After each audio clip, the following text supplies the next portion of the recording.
Ya, tidak hanya muslimah nih, kadang-kadang yang laki-laki juga kadang-kadang suka menyulut kaum perempuan ini untuk ngobrol gitu, untuk membuat mereka tuh akhirnya ya salah dia yang mancing saya nih. Apa yang harus dilakukan oleh mereka agar bisa mengontrol dalam adat berbicara ini? Ya, makanya seseorang tuh saat bicara kata Imam Syafi'i, sebelum dia berbicara dia harus pikirkan. Makanya ini akal ada di atas sebagai apa? Sebagai penimbang. Sebelum ini keluar, tanya dulu nih sama yang atas. Bagaimana nih kira-kira? Apa yang saya mau omongin nih? Kira-kira kalau saya omongin ini nyakitin nggak? Kalau saya sampaikan ini kira-kira menyinggung perasaan nggak? Kalau saya lontarkan kira-kira dia sakit hati nggak? Kalau memang ucapan kita tidak berguna, tidak manfaat, menyakitkan, bahkan bisa menyulut bukan hanya perdebatan tapi perpecahan, ya janganlah. Akal nih kan dikasih oleh Allah kan agar kita berpikir. Betul. Afala tatafakkarun, apa kamu nggak mikir? Nah, orang yang ditanya begitu tuh orang yang punya pikiran, orang yang diberikan akal. Nah, dalam berbicara pun demikian, dalam menulis pun demikian. Mungkin sekarang orang bicara sangat dikit, tapi menulis begitu banyak. Mulutnya memang diam, tapi tangannya terus bekerja dengan menulis dan mengetik. Ini juga sama, harus diwaspadai, Betul. harus hati-hati. Sebab semua itu nanti akan ditanya oleh Allah Subhanahu wa Ta'ala. Bagaimana hati kita, pendengaran kita, lisan kita, semua akan ditanya oleh Allah dan akan dimintai pertanggungjawaban. Ada banyak orang kaya Sir. Kenapa telinga itu akan ditanya? Banyak orang begini. Ketika menyampaikan sesuatu, Sir, gue denger nih ya. Biasanya kan kayak gitu, Ustaz. Katanya, Gue denger katanya lagi. udah ini dilibatin, ini dilibatin, ini juga dilibatin nih. Sebab kalau ini nggak terlibat, kita nggak mau ngejelekin orang, Sir. Betul. Kita nggak mau nyakitin orang. Tapi karena ini terlibat dalam apa? Kedengkian, iri hati, kesombongan, akhirnya terlibat 3 organ ini. Dari mulai telinga, lisan, dan juga sampai ke hati. Dan 3-3 itu kata Allah Subhanahu wa Ta'ala akan ditanya nanti di akhirat.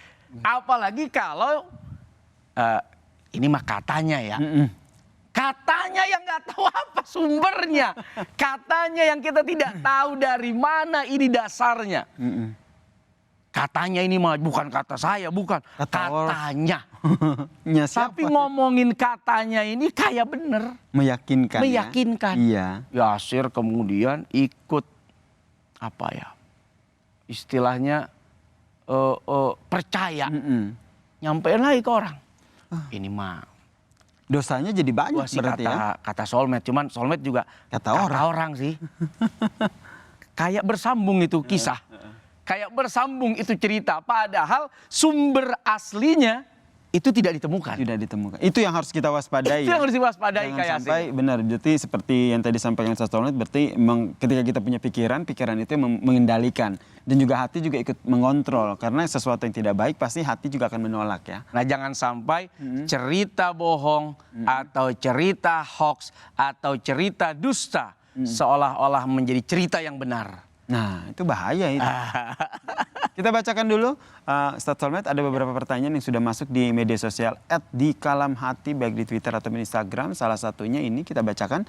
Assalamualaikum warahmatullahi wabarakatuh. Benarkah dalam Islam ada anjuran berbicara atau ngobrol saat makan? Bukankah berbicara saat makan dianggap kurang sopan dan dapat membuat tersedak? Oke. Sebetulnya hadis ini pernah diriwayatkan oleh Jabir ibn Abdullah. Bagaimana beliau dulu pernah ya entah berada dalam satu perjamuan dengan Nabi SAW. Kemudian Nabi meminta kepada Jabir. Apa yang diminta? Lauk. Ya biasalah kalau kita kan kalau namu ke rumah orang, Sir, nggak ada lagi apa nih lauk apa gitu? Ada, Ustaz. Ya namanya sohib kan. Betul. Biasa itu. Nah kemudian ini sahabat jawab, kami tidak punya apa-apa ya Rasul. Kecuali cuman cuka ini, lauknya cuman cuka. Aduh. Mau gimana kan? Nabi itu orang yang tidak pernah dan bahkan melarang mencela makanan. Sebagaimana kayak Yasir merasa makanan ini kurang enak atau bagaimana, itu nggak boleh dicela. Itu nggak boleh dihina itu makanan. Nah sehingga pada saat jamuan itu dihidangkan, jamuan itu disediakan oleh sahabat ini kepada Nabi SAW, sambil menikmati Nabi memuji. Oke. Nah, ni'mal udum al-khol. Makanan yang paling enak, lauk yang paling nikmat ya cuka. Wah, sambil makan. Makanan yang paling enak ini ya cuka. Ah, gitu. Nah, akhirnya riwayat ini kemudian menjadi sesuatu yang berimplikasi pada hukum. Bagaimana hukum orang yang ngobrol saat makan. Berdasarkan riwayat ini boleh, tapi dengan catatan yang penting-penting saja, yang kira-kira manfaat. Dan ingat, tidak dalam keadaan, mungkin dianjurkan ya, kalau Imam Ghazali itu menganjurkan, ya jangan sampai lagi makan terus ngomong. Nasinya pada ada muncrat itu semuanya. Daging kelempar, nasi kelempar. Apalagi musim pandemi begini. Ente ngomong mulu, ludah ente nyampur nih. Itu yang Jadi harus dikontrol harus ya. tahu gitu kan. Ada waktunya, ada saatnya. Kalau memang nggak ada yang perlu diomongin ya nggak usah. Memang dengan kita bicara saat berada di perjamuan makan ini, di situ memang ada keakraban. Di satu sisi secara psikologis. Apalagi ngobrol sambil memuji.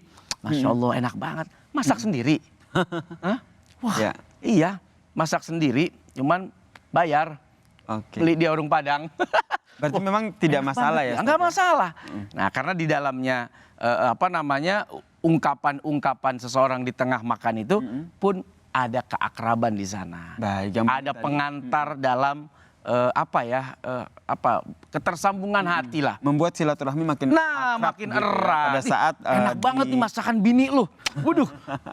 Tahu begini mah bikin restoran. Wow, kan seneng. Masya Allah. Gitu. Berarti memang adab-adab dalam berbicara ini sangat penting untuk kita jaga, baik untuk muslimin dan muslimah. Khususnya muslimah ya, karena itu merupakan bagian dari aurat yang harus dijaga. Terima kasih Ustadz Solmed buat tausiahnya pada pagi hari ini. Semoga tadi apa yang kita diskusikan, yang tausiah yang disampaikan oleh Ustadz Solmed ini bisa bermanfaat dan kita ambil hikmahnya di pagi hari ini.